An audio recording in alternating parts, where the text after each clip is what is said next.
On the heels of an explosive SummerSlam pay-per-view that changed the landscape of WWE forever, Monday Night Raw returned to the Sci-Fi Network for a blockbuster broadcast featuring new World Heavyweight Champion Gunther, CM Punk, Drew McIntyre, and the latest in the Judgment Day saga. Those stars and their ongoing rivalries headlined a broadcast that also featured the in-ring debut of the Wyatt Six, the continuation of the rivalries pitting the New Day against the Final Testament, and Damage Control against Sonya Deville, Shayna Baszler, and Zoe Stark, and the rekindling of a rivalry as Sheamus squared off with Ludwig Kaiser. What went down? What did it mean for the immediate and long-term future of the Red Brand? And what surprises were in store for the WWE Universe? Find out now, for this is Ridiculously Raw. Hey there, welcome everybody to Ridiculously Raw, the most must-see show on YouTube and Streaming.com today. I am your host, Anthony Florio, joined as always by good old MF Michael Fletcher. We are awaiting the presence of the Phenom Michael Bullock. If he comes in, we'll catch him up on what he missed. If not, then we'll hopefully have him back with us Wednesday night for Wednesday Night Madness. SummerSlam was madness. It was bananas, no doubt. But tonight's Raw was just as much. And what a way to start it off. It was good. We started it off with a promo from the new World Heavyweight Champion, the Ring General Gunther, interrupted by Randy Orton. What? Wait a minute. Randy Orton's a SmackDown guy. What the hell's he doing on Raw? I mean, I certainly don't have a problem with it. No way. But I know a lot of fans were thinking that. It's very simple. Let's not forget. Let's go back. Memorial Day weekend, May 25th, Saudi Arabia, King and Queen of the Ring pay-per-view. It was Gunther and Randy Orton in the finals of the King of the Ring tournament. Gunther technically won the match, but the thing was, Randy Orton's shoulder was up. But they didn't notice until after the fact.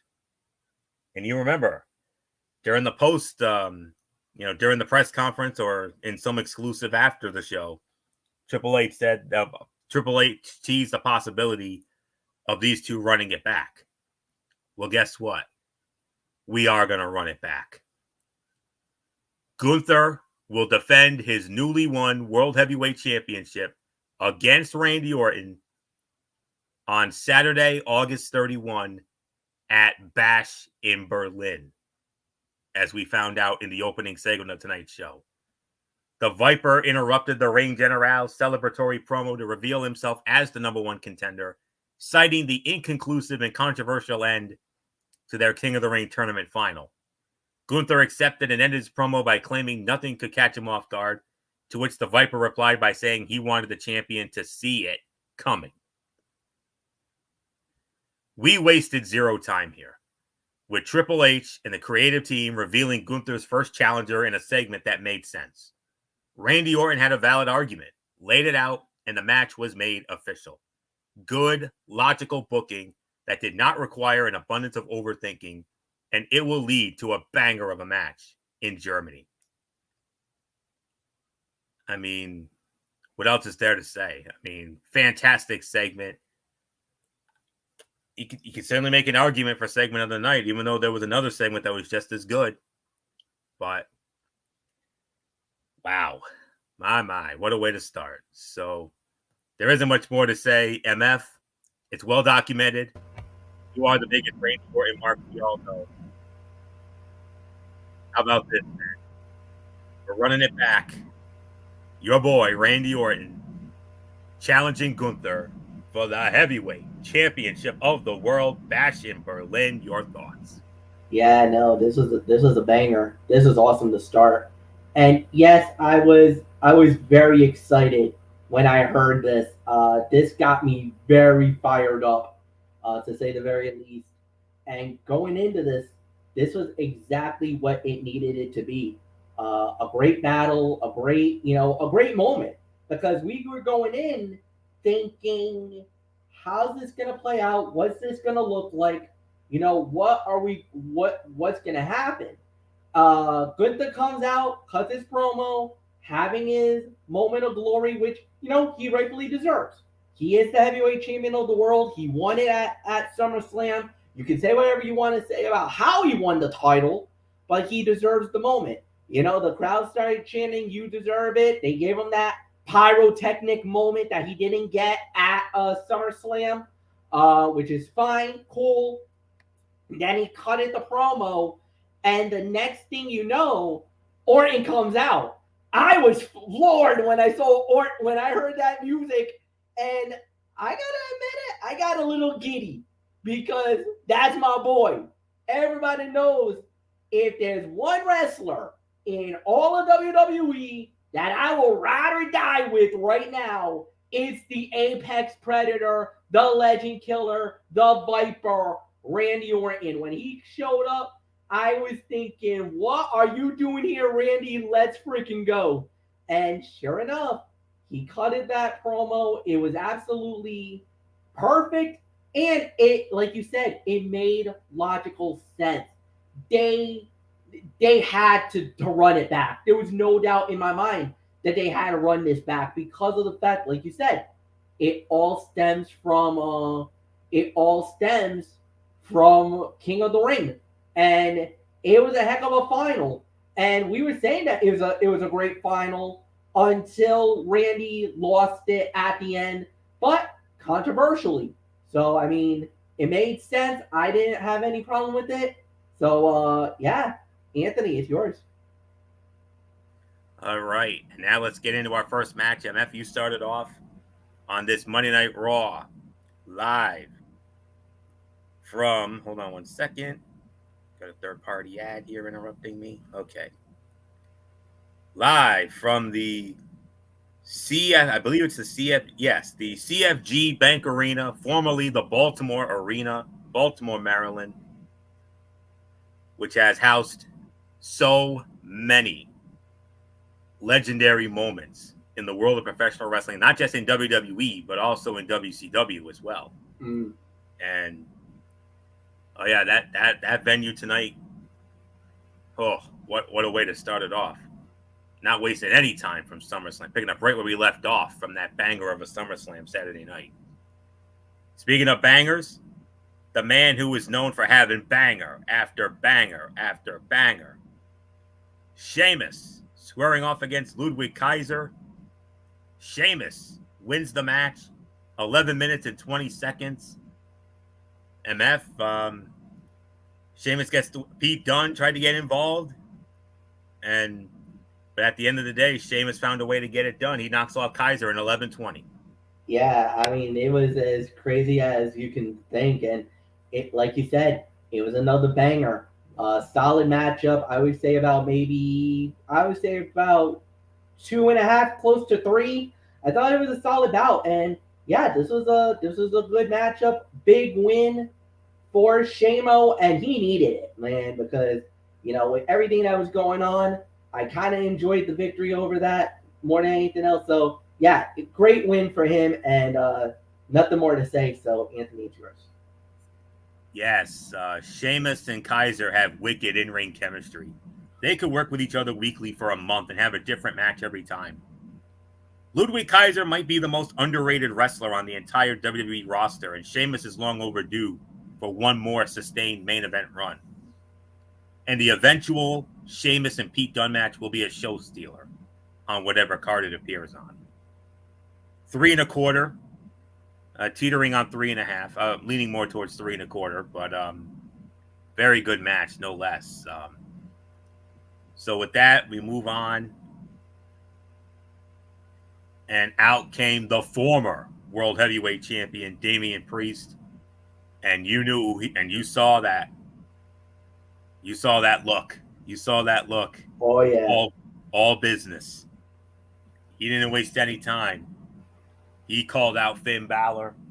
And Finn Balor appeared on the Titantron there. And he talked about it. He said, let's not forget, it was 1 year ago tonight, August 5th of last year, last year's SummerSlam, Ford Field in Detroit. Finn Balor challenged then World Heavyweight Champion Seth freaking Rollins, had the title won on numerous occasions until Damian Priest made a dipsy-do botcheroo that led to Seth freaking Rollins successfully defending the title. You think Finn Balor forgot about that? That's exactly, and he said that is one of the reasons why he screwed over Damian Priest this past Saturday night at SummerSlam. And then he said it won't be just me. And we saw the first image of the new Judgment Day with Finn Balor, Carlito, apparently he's made his choice, JD McDonough, Dominic Mysterio, and the Women's World Champion Liv Morgan. And they announced that later tonight, JD McDonough will face Damian Priest one-on-one. Oh, wow. What else is there to say? I mean, this could have been an overly long promo segment. Instead, it was kept short, sweet, and to the point in a way that benefited Damian Priest. Damian Priest said he heard what people had to say to and about him and realized his family is a lot larger than the Judgment Day, referring to the WWE Universe. And Dominic Mysterio and Liv Morgan are going to be the perfect insufferable couple, man. No doubt about it. So trust me, we will address that. We will address the Priest and McDonough match later on. But MF, the new Judgment Day. Yeah. Wow. I mean, the one thing we were waiting on was where was Carlito gonna lie? Because we all said he was the wild card in the group. We knew JD was loyal because he already made his intentions clear that he was going to be with Finn. We knew Dom and Liv were going to be together. And obviously, we saw that. Carlito was the wild card, but Carlito actually aligned with JD, Finn, and Dom and Liv. Which, if you really think about it, does make sense. Because it was Dom that brought Carlito in. And if you remember, both Damian Priest and Rhea Ripley wasn't really receptive of Carlito being a part of the group at the very beginning.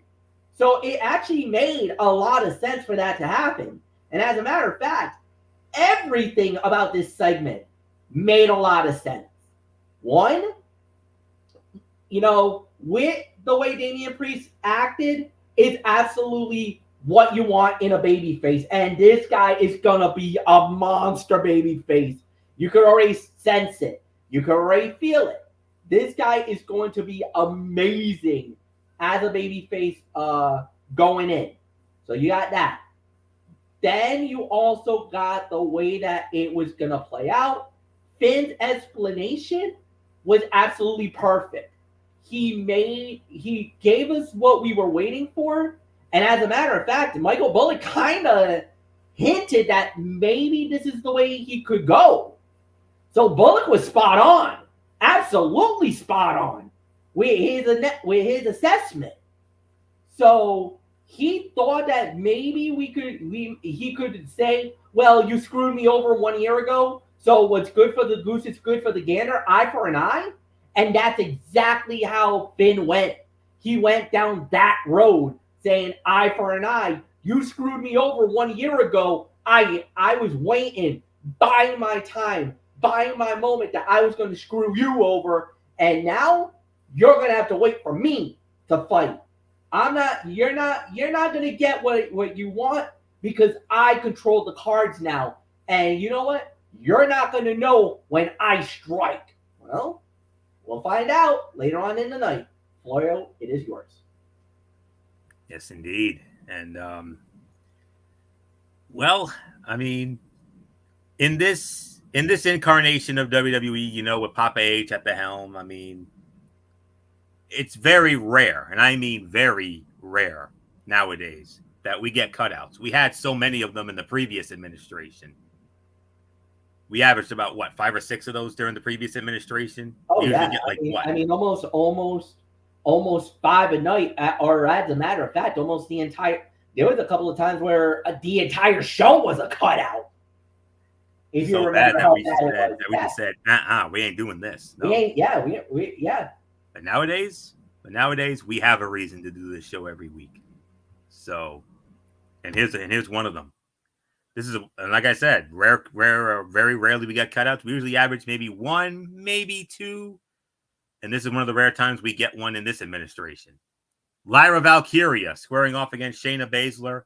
Lyra Valkyria wins the match via disqualification in 2 minutes and 40 seconds. We're not going to waste time on this. But yes, MF, I mean, I saw your message in our messenger chat, and yes, I am hopeful that we get to see Lyra Valkyria when we go to Raw in 3 weeks. Oh yeah. So. Oh yeah. Yeah, I mean, you said, wouldn't it be something if we get Lyra in 3 weeks when you, me, and Bullet go to the I'm almost certain.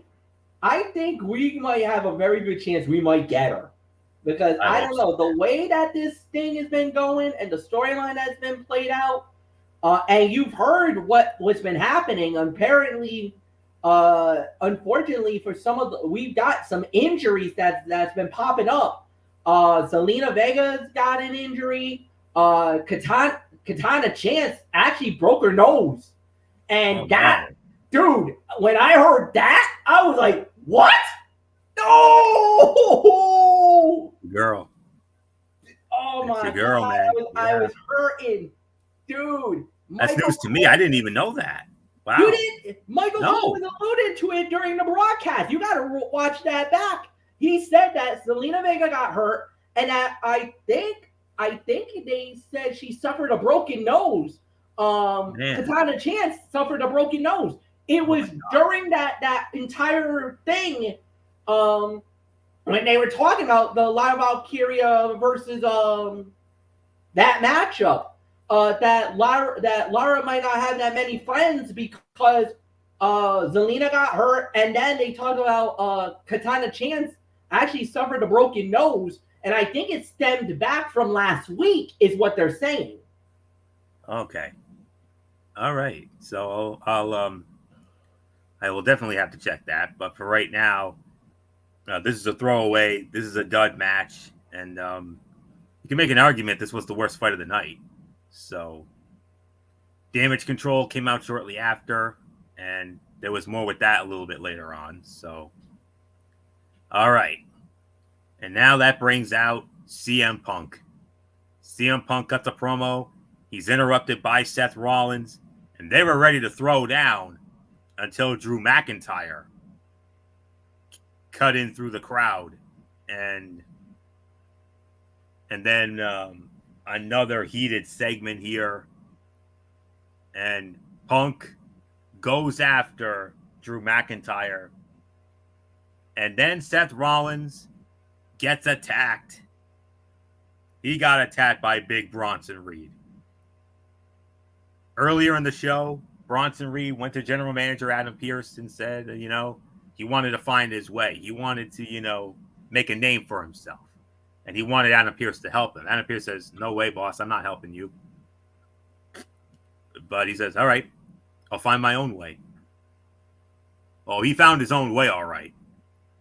He went on to beat the holy you-know-what out of Seth freaking Rollins.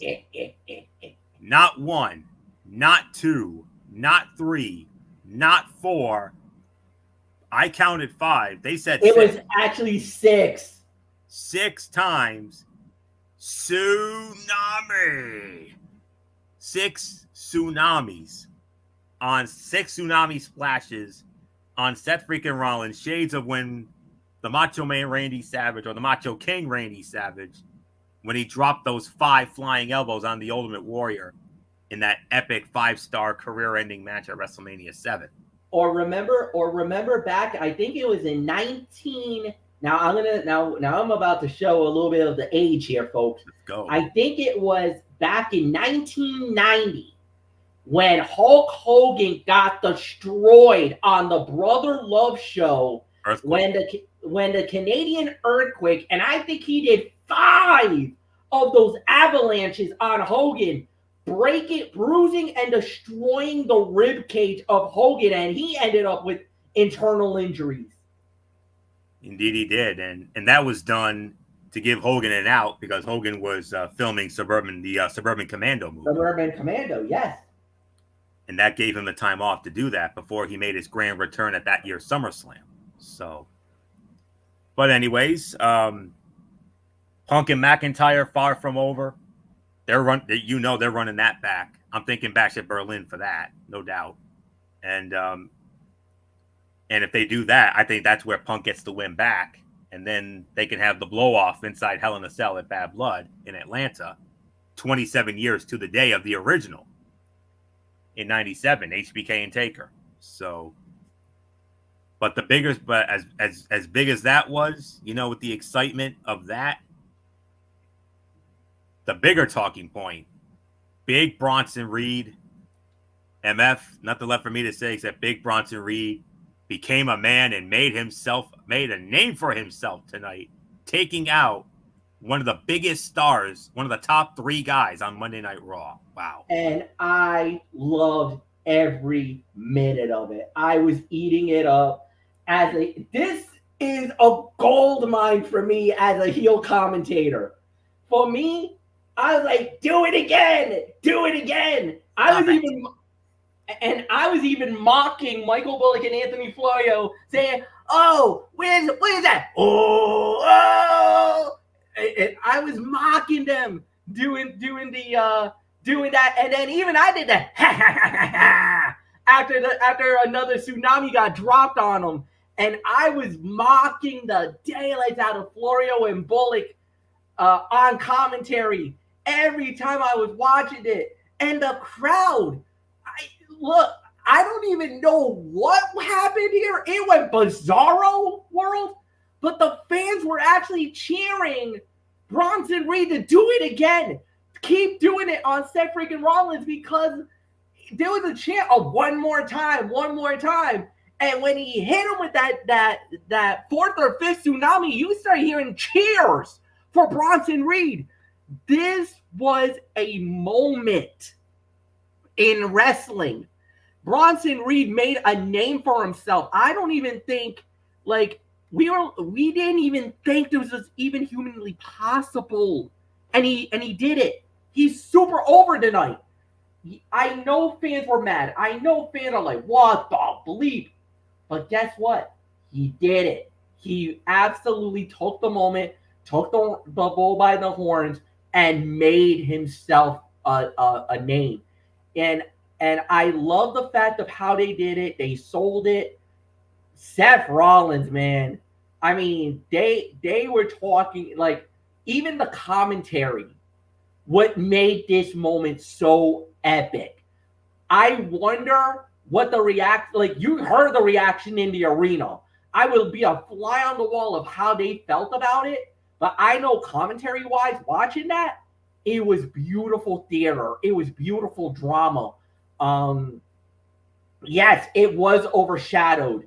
The CM Punk Drew McIntyre thing literally took a back seat when Bronson Reed came out and started destroying Seth Rollins. And it just took I don't even know what to even say. It just was one of those moments where you're like, oh my God, this is absolutely insanity. What's going on? But it served its purpose. It absolutely was amazing to watch. And I loved it. So Bronson Reed definitely becomes the mega star tonight. Absolutely just took the bull by the horns and made himself into that star. And then as far as the rest goes, I mean, yes, the Seth freaking Rollins thing is definitely awesome. What happened with CM Punk and Drew McIntyre? Look, Drew, and I get why people, if you thought about it, at first you're thinking, uh-oh, we're going to get a heel Seth Rollins. And it looked like that's the direction that they were going. Now that's not going to happen. Because from the minute that it looked like they were going to have this fight between Rollins and CM Punk, and it looked like they were going to give it to us, McIntyre comes out, once again pokes fun at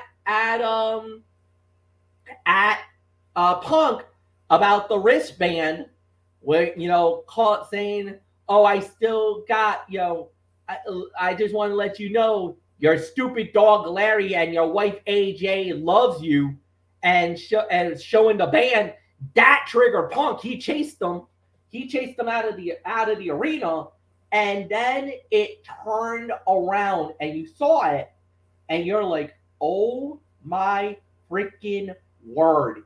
Here we go!" And then once you saw Bronson Reed come out, you're like, "Bronson Reed, uh-oh!" And you were thinking in the back of your mind, you're like, "Oh no. Remember what he said earlier in the night? It's come to roost. It's come to pass."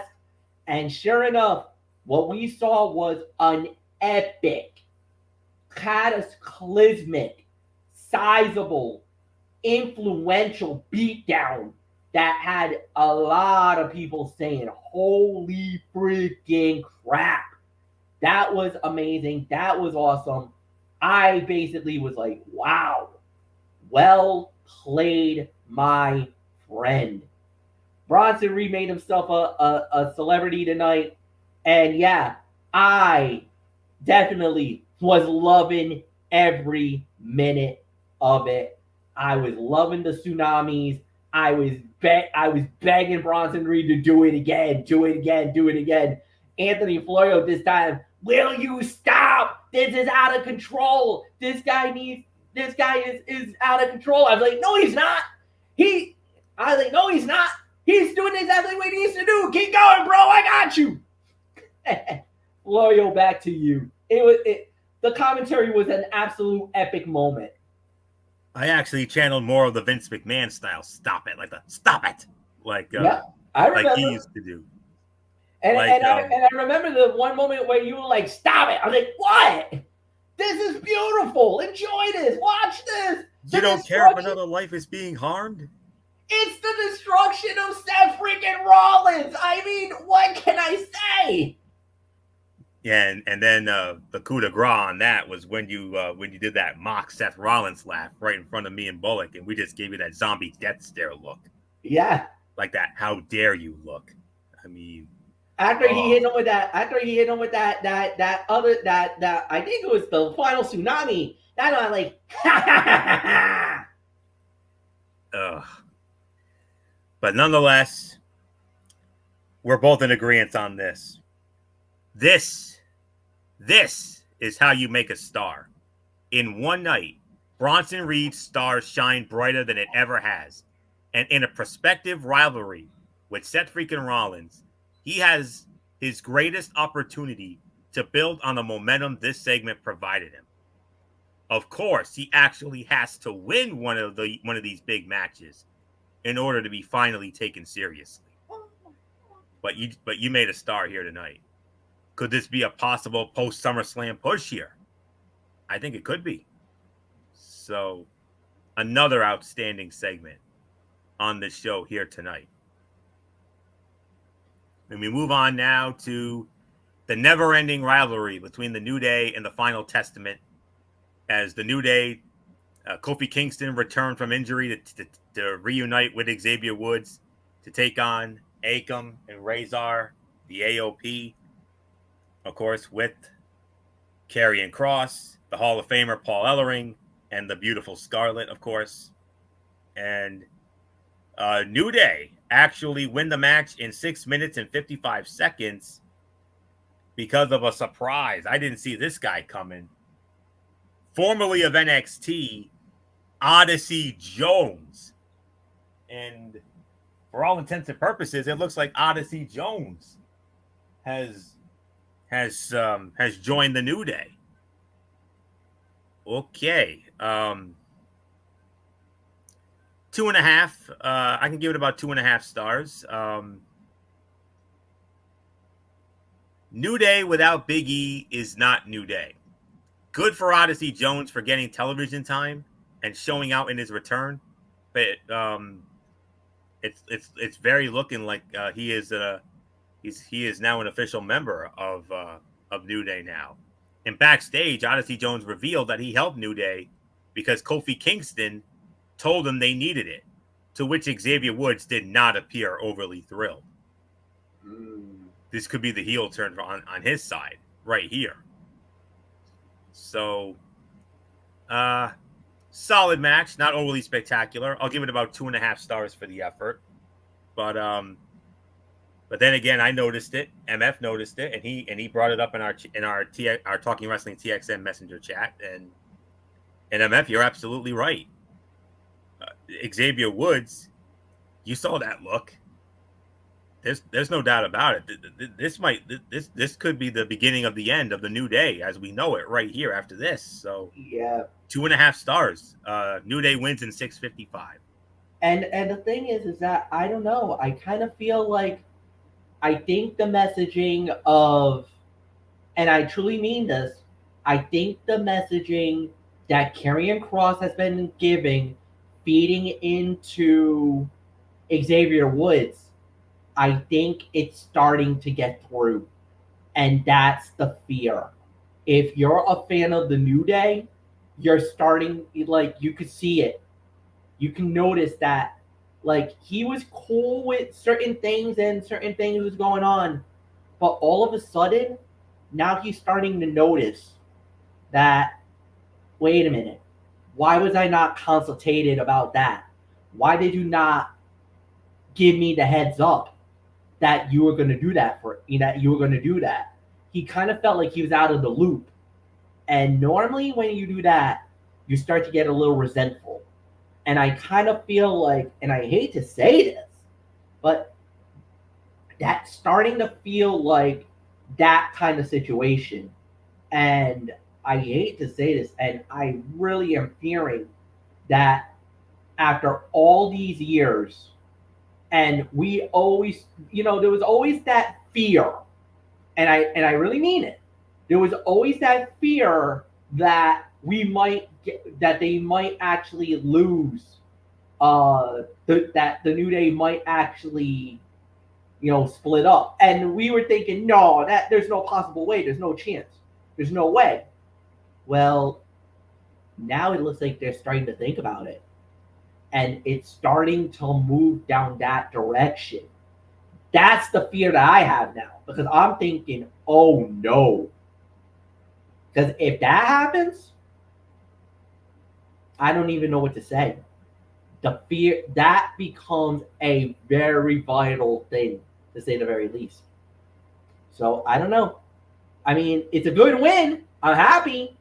But I think Karrion Kross, if you think about it, Kross must be thinking, good. Because now he's starting to see the resentment. So I think he's thinking, he's starting to listen. I think it's starting to get through. And if it does, I hate to say this, boys, but I think we might have problems. And the New Day Rocks might be gone forever very soon. And if it does, oh boy, it's gonna be no joy in Mudville. I know that much, because we all know how much we love the New Day. The New Day Rock stick that we used to do. Yes, the New Day Rocks. Bullock, of course, doing the Xavier Woods trombone. Yep. Dee Woodson would always be like, "Oh my god." Yeah, and the thing is, because we used to do the shenanigans too with it. With me kind of swaying my hips, doing all that stuff, but not that's besides the point. Yeah, you are the big in our version, you're the Big E. I'm the Kofi Kingston, and Bullock's the Xavier Woods. So yeah.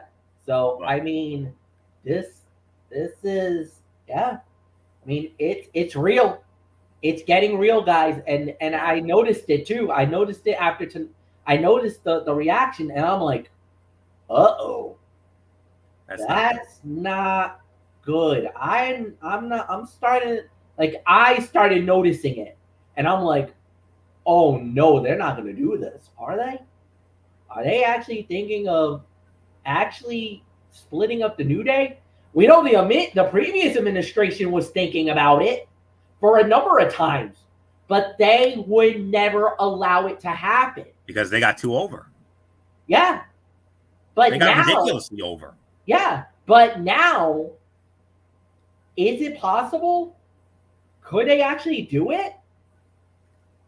I mean, like it. It's starting to look like that. And if they do, oh my goodness, what are the ramifications?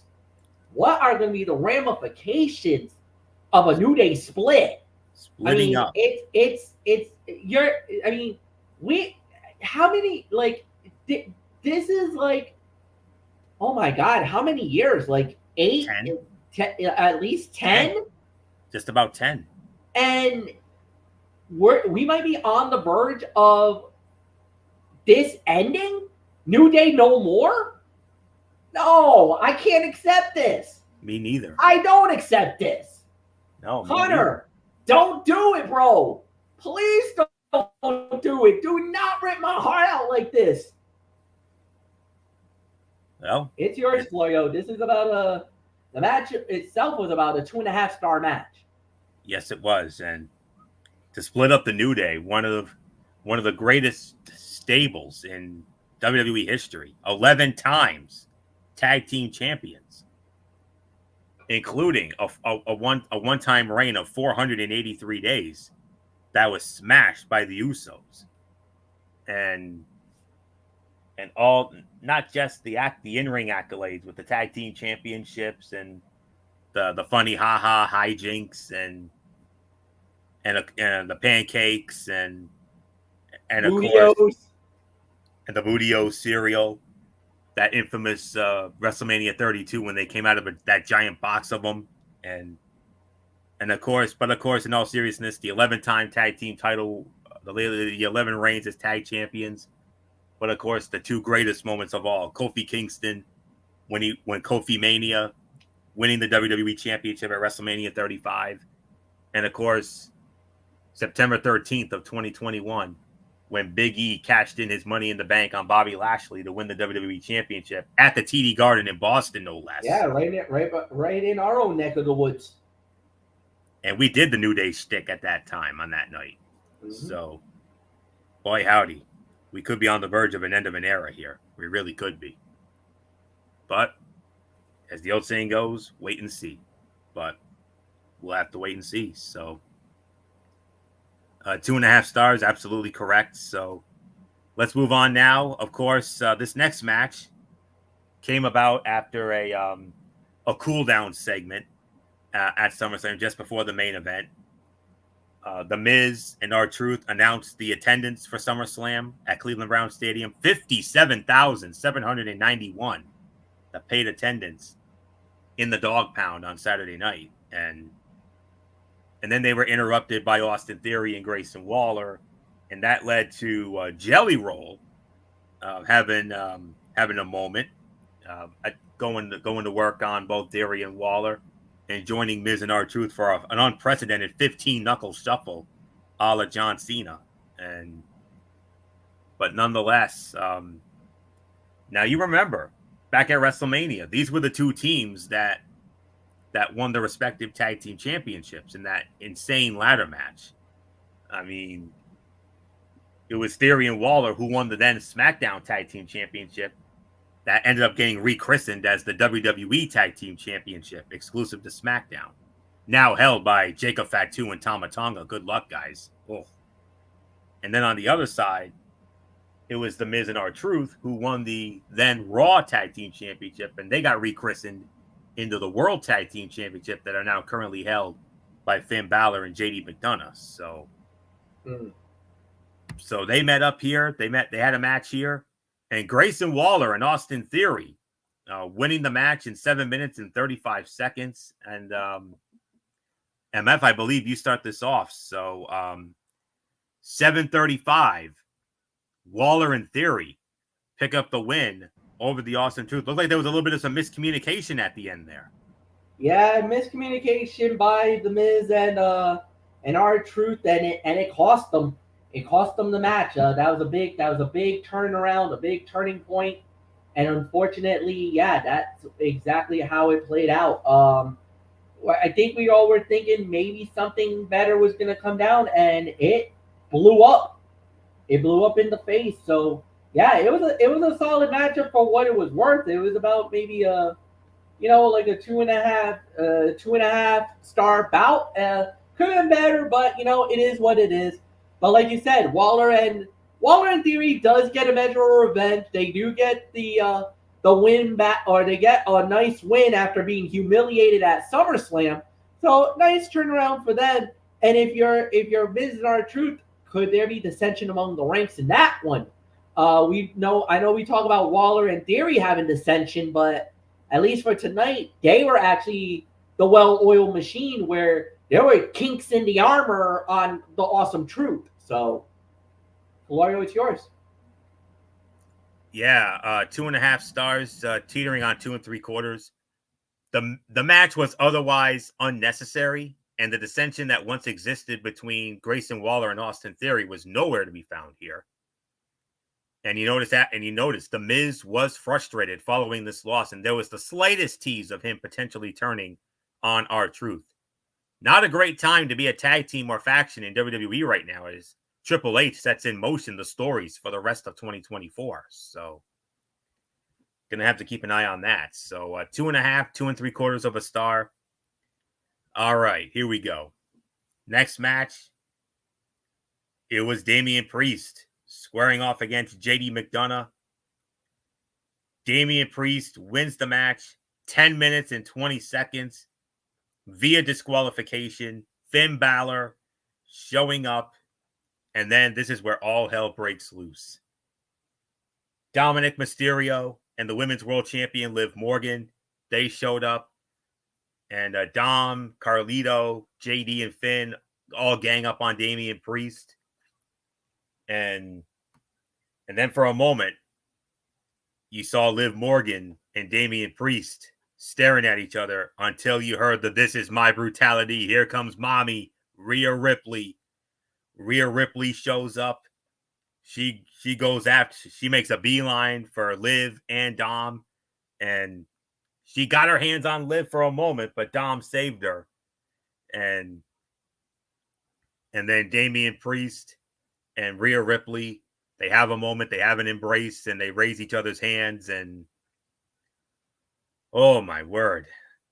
Intensely physical match. Highlighted both competitors, but spotlighted Damian Priest late as he answered his opponent's open hand strikes with a barrage of kicks. And the physicality in the strikes was off the charts in this one, with Priest and McDonough throwing absolute hammers at each other. McDonough launched himself through the ropes with a tope suicida that nearly ended with his head first into the commentary table. And the pop for Rhea Ripley and Damian Priest laying out JD McDonough was reflective of a duo that is going to do big business for WWE. This was about 3 to 3 1/4 stars for the effort. The post-match, more than anything else, I mean, the post-match was better, if I'm being honest. And I'm thinking Bash at Berlin. I'm thinking mixed tag match. Damian Priest, Rhea Ripley versus Dominic Mysterio and Liv Morgan. Oh, let's kick this story into high. So 3 to 3 1/4 stars. Priest wins the match 10 minutes and 20 seconds via disqualification because of Finn Balor. And MF, all that post-match. Whew. That was absolute insanity what went down. Balor got his moment. He jumped Damian Priest. One problem, he didn't finish the job. Priest was still up, and Priest was looking and had a moment where he got his hands on Finn. If it wasn't for Liv Morgan to save, and then with Rhea, she had a moment where she was about to put Liv through the table, and then Dom basically saved his girlfriend from what was going to be a surefire "oh my god" moment for all of us. But hey, it's a good thing that they did. You know what? These guys being dubbed the Terror Twins, which is Rhea Ripley and Damian Priest. So I mean, look out. They're on the warpath, and it's gonna get crazy now. So without a doubt, unbelievable segment. The match is about a 2.5 star to 2 3/4. Obviously, the DQ does hurt it, but my God, man, what the hell are they gonna do now with this? It's wild. It is wild. It's amazing. Nothing more to say. Anthony, it's yours. It's got to be Bash at Berlin. It's got to be mixed tag. Dom and Liv against Damian and Rhea. Yeah, I agree with that. Oof. I agree with What that. that's going to be if they make that official. All right. Next up, we had. Let me just find it here. All right. Now, originally, this was scheduled to be Dakota Kai squaring off against Sonya Deville, but as Dakota was making her way to the ring, she got jumped by Sonya Deville, Zoe Stark, and Shayna Baszler, and they injured her. And then Sonya comes out and says, "Oh, too bad, you're not getting Dakota tonight. Sonya, you forgot someone. Io Sky." And it leads into a match. It's now Io Sky versus Sonya Deville. Io Sky wins the match, 9 minutes and 5 seconds. And this is a special day for her. One year ago tonight, you remember, last year's SummerSlam in Detroit, Io Sky cashed in the Money in the Bank and won the WWE Women's Championship from Bianca Belair. So 1 year later, Io gets another big win. So, MF, I believe this goes to you here. Io Sky defeating Sonya Deville, 9 minutes and 5 seconds, and the war between these two female factions continues to heat up. Yeah, no, it does, and it's getting very crazy to say the very least. But no, I enjoyed it. I thought they did a really good job with it. I thought it was an all right match. I'm not going to say it was anything overly spectacular, but they did a really good job with it. It was a solid match, and it was about another. I say about I would say 2.25, 2.5.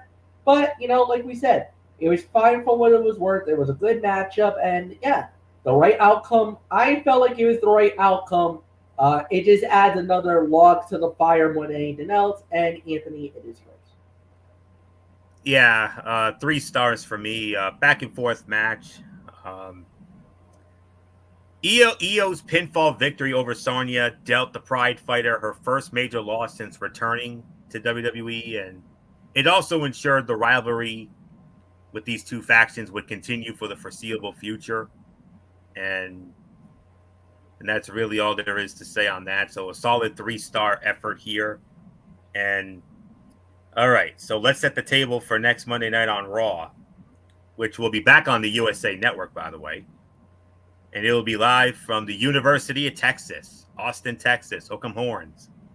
And you're going to be hooking some horns big time next week. We're going to have ourselves a number 1 contenders match for the WWE Women's Tag Team Championships.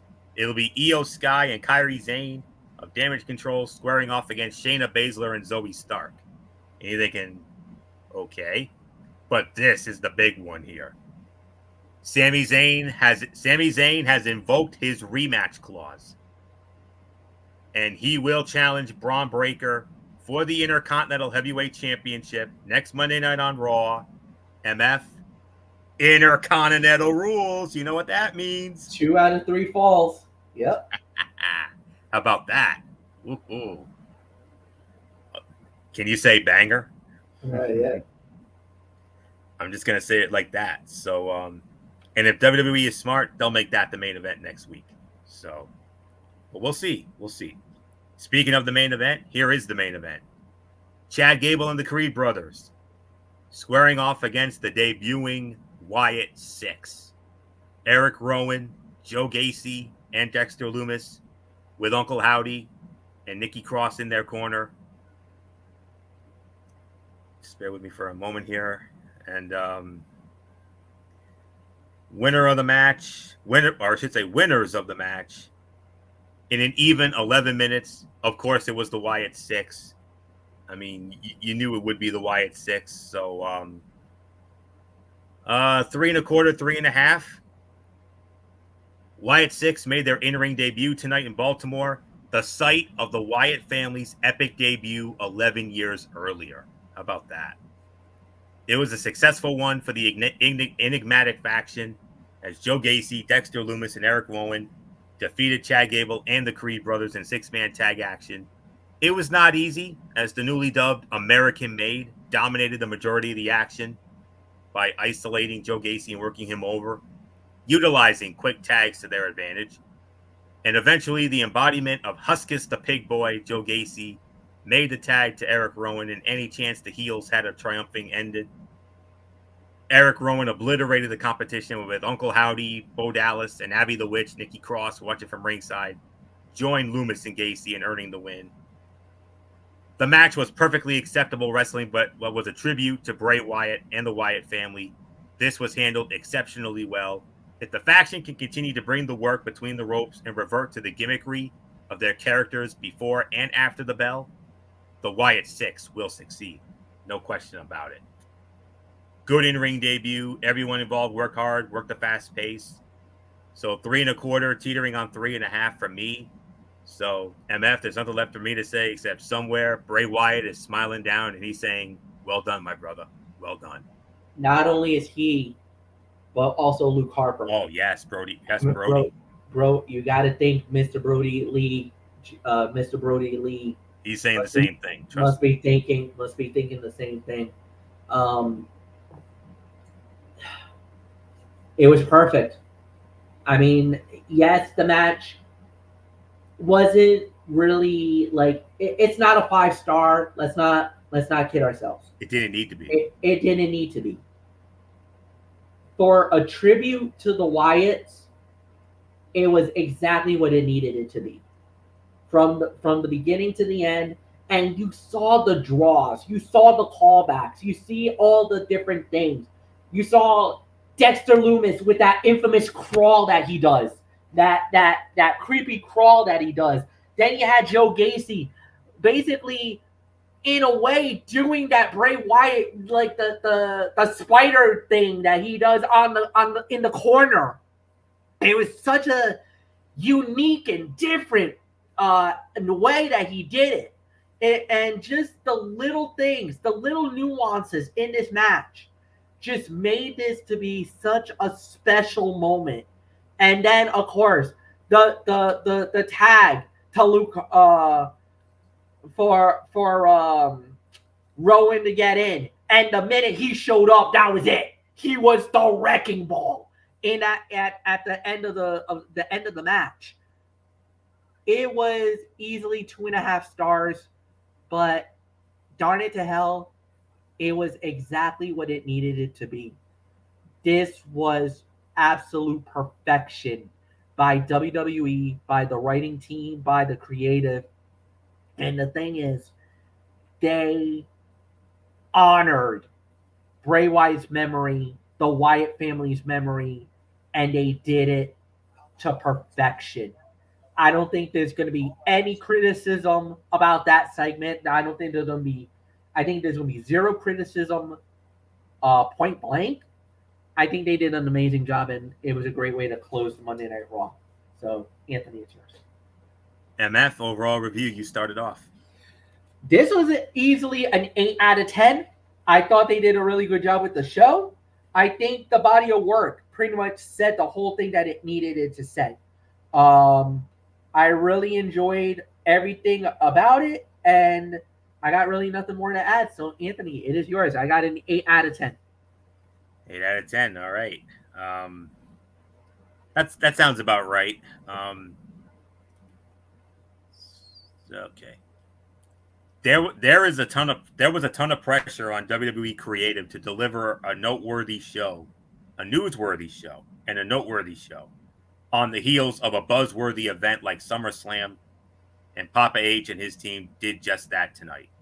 We saw star-making angles involving Big Bronson Reed and Odyssey Jones, The saga of the Judgment Day was spread across multiple segments to great effect. CM Punk and Drew McIntyre proved they have unfinished business, and Randy Orton stepping up as Gunther's first challenger for the World Heavyweight Championship. There were other segments, some that hit and others that did not, but in terms of introducing new faces to the show, escalating existing stories, and paying off the Wyatt Six in-ring debut, this all hit and made Raw feel like a show of importance rather than a 3-hour slog. So 8 out of 10. I couldn't agree with you more, MF. So with all that being said, let's dive on in, and let's move on to the Tony's take. And of course, you know how we do it: Impact Wrestling, NXT Level Up, and we started off, of course, with TNA Impact. That's what I meant to say. TNA Impact, and continuing the tapings from Montreal, Quebec, Canada, the Verdun Auditorium, and we started it off with a 6-man tag team match. The Rascals, including Wes Lee, squaring off against Speedball Mike Bailey, Kushida, and Trent Seven. Rascals win the match, 8 minutes and 13 seconds. I can only give it 2.5 to 2 3/4, but man alive, this was billed as a tribute to the first match in TNA history. Fast-paced 6-man tag. It didn't exactly feel like some kind of an homage. Not a bad match at all, but it wasn't exactly some great showcase or anything we haven't seen done multiple times. Rosemary in a squash match against some girl named Kristara. Rosemary put her away in 2:10. Nothing to really get into there. Ryan Nemeth going up against Frankie Kazarian. Frankie Kazarian wins it in 8:20. Another 2.5. It was the right way to go, as there was no reason for Ryan Nemeth to be a major threat to an established veteran like Frankie Kazarian. Sometimes you need to just give a star a nice win, and that's exactly what Kazarian got here. There is a good chance that Kazarian could get a future title match at Emergence, perhaps at that Emergence event at the end of the month, but we'll see. Masha Slamovich versus Jody Threat. Jody Threat wins the match in 4:50. 2 stars. I'm guessing they're going to set up another Knockouts tag title match, because that's how almost all of the title matches are set. They set it up at Slammiversary. They set it up at Slammiversary, and it makes Danny Luna look good to catch Slamovich with the same thing that cost her at the pay-per-view. Not much of a match, but they made it work in the limited time they had. Mike Santana made quick work of Campaign Singh. He put him away in 152. And then the main event of the evening, well, the first of 2 big main events. One was a main event match, and the other was a main event angle segment. TNA Heavyweight Championship on the line. Nick Nemeth in his first title defense, defending against Mustafa Ali. Nick Nemeth wins the match, 14 minutes and 28 seconds. 3.5 to 3 3/4 of a star. What we got was good, but I was expecting a little more from these two. Ali was presented as a major deal in the X division for a long time and feels like one of the bigger names in the company. Then their title match was set up on a week's notice and just missed out on 15 minutes. It felt like it could have headlined a monthly special, but instead it was just here. Certainly not bad at all, but it could have been a lot more. And then the wedding. The wedding of PCO and Steph DeLander. Santino Marella served as the minister. Rhino served as the best man for PCO. And Zaya Brookside was the maid of honor for Steph DeLander. And, you know, they go through the whole wedding vow and all that. And Santino said those magic words: if there's any reason why this couple should not be held in holy matrimony, speak now, forever hold your peace.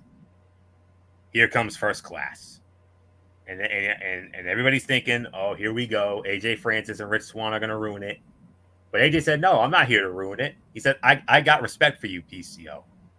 And so they didn't do anything. And as they exchanged the rings and the whole 9 yards, we got an interruption, all right. Matt Cardona shows up. And he laid out PCO. He laid out Santino Marella. Steph DeLander. Oh, my goodness. She was, ugly cry face if I ever saw one. And, well, what do they always say about wrestling weddings? They never end well. They never And, well, except for two. Yeah. Uncle Elmer and Joyce on that inaugural Saturday night's main event in 1985. And of course, the Macho Man Randy Savage and Miss Elizabeth at SummerSlam 1991. So, Well, technically, there is a third. Dexter Loomis and Indy oh, Hartwell. Dexter Loomis and Indy Hartwell. Yes, that's right. NXT, and because That even though premiere of 2.0. even though they took out the minister, Beth Phoenix jumped in and they actually finished out the wedding and they got all the way home. Yeah.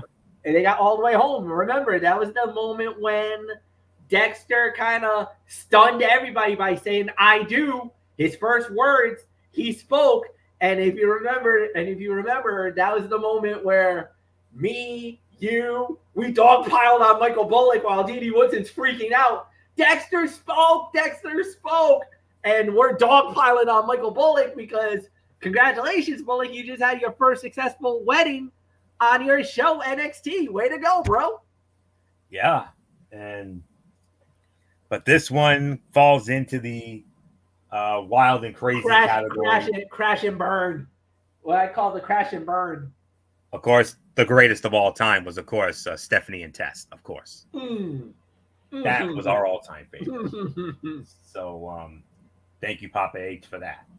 And that's all there. And some other memorable moments and in the history of wrestling weddings. But anywho, 8 out of 10 for this. This was a good mixture of action and a big moment at the end with Matt Cardona's return being timed rather well. Throwing a world title match that felt big, and they had a solid show here. Could have been better with a bit more, but what matters most is that I'm curious to see where some of these stories go. And that's a good sign heading into the Emergence special on August 30th on TNA Plus and beyond, with the biggest show of the year, Bound for Glory, looming way off in the distance. So that's an 8 out of 10. Coming up this Thursday night on TNA Impact, TNA Emergence is bringing back a TNA staple match, the Ultimate X. And we're going to have qualifying matches for that. Joe Hendry will be in action. The match we should have had as part of Slammiversary, we're finally going to get it here. Kushida versus Jonathan Gresham. There's your MF special MF. And then Jordynne Grace is going to have an open challenge for her Knockouts Championship. Be very interesting to see who answers it. So we'll see how that goes. So that all goes down Thursday night. Let's quickly now get into Level Up here. We started it off with Tatum Paxley versus Tyra May Steele. And Tatum Paxley wins it in 434. Solid, and I like what I saw from Steele.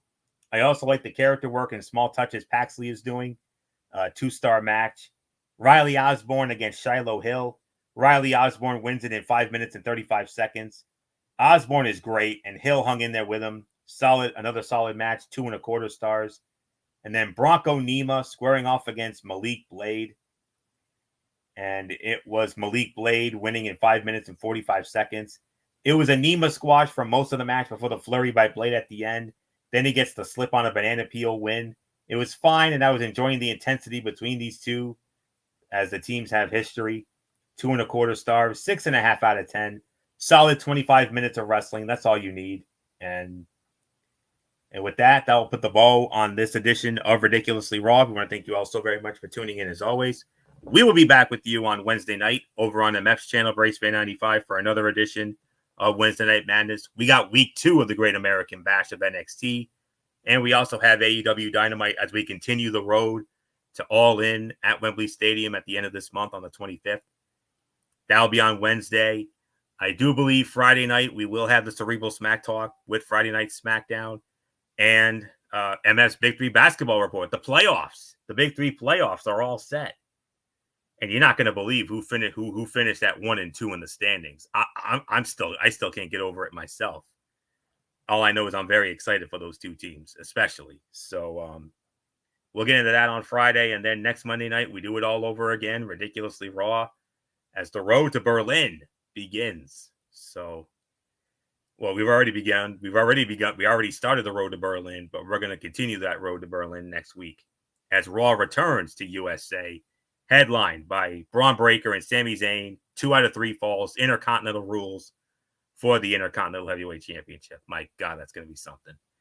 So that's it. So until Wednesday night for Wednesday Night Madness over on the next channel, Race Fan 95. This is Anthony Florio here for good old MF Michael Fletcher, and in spirit, of course, the phenom Michael Bullock, and always and forever the Twisted Angel, the one and only Didi Woodson. You know the routine, everybody. Thumbs up. Talk to you later. Yeah, throw it up, Fortune 4 style. Bye for now, my friends. God bless. Be good to each other. Have a blessed couple of days, and until Wednesday night for Wednesday Night Madness, you've been watching Ridiculously Raw right here on the Zone 25 on YouTube and Streamy.com. And remember, my friends, no matter what anyone tells you beyond anything else, wrestling is indeed actually real. For everybody who has been a part of this one, for now, Anthony Florio, so long, and bye, everybody. Bye.